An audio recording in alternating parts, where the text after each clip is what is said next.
শোনেন, নিজের কবরের ফিকির যে করে সে কখনো মানুষের পিছনে লেগে থাকে না।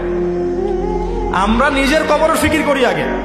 ইয়া আইয়ুহাল্লাযীনা আমানু আলাইকুম আনফুসাকুম লা ইয়াদুররুকুম মান দাল্লা ইন ইহতাদাইতুম। আল্লাহ পাক সূরা মাইদার মধ্যে বলছেন, হে মুমিনগণ, তোমরা নিজেরা নিজেদের নফসের খবর নাও।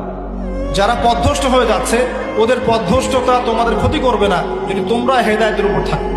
আমি কবরে যাব, আমাকে 3টা প্রশ্ন করা হবে, আমি কি উত্তর দিব? আমি কি জান্নাতের সার্টিফিকেট পেয়ে গেছি?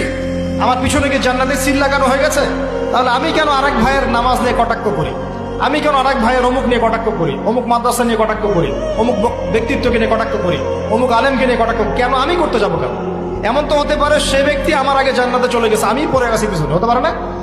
হতে পারে কি না?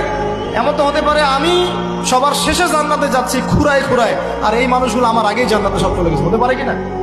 এই যে ইবলিসি স্বভাব একটা চলে আসছে, নিজেকে বড় মনে করা, অন্যকে ছোট মনে করা। এই কাজ করতে গিয়ে আমরা কিন্তু ঐক্য নষ্ট করে ফেলছি। প্রিয় ভাইরা, সমালোচনার সংস্কৃতি বন্ধ করে ভালোর চর্চা করুন, হৃদ্যতা বাড়ান, আমল বাড়িয়ে দেন, নিজের কবরের ফিকির করি, নিজের কবরের ফিকির করি। 30 বছর চলে গেল, কয় ওয়াক্ত নামাজ পড়েছি, কয়টা সূরা শিখলাম, কয়টা হাদিস শিখলাম, হ্যাঁ, কয়দিন মানুষকে দাওয়াত দিলাম, কয়দিন আমি তাবলীগের মেহনত করলাম।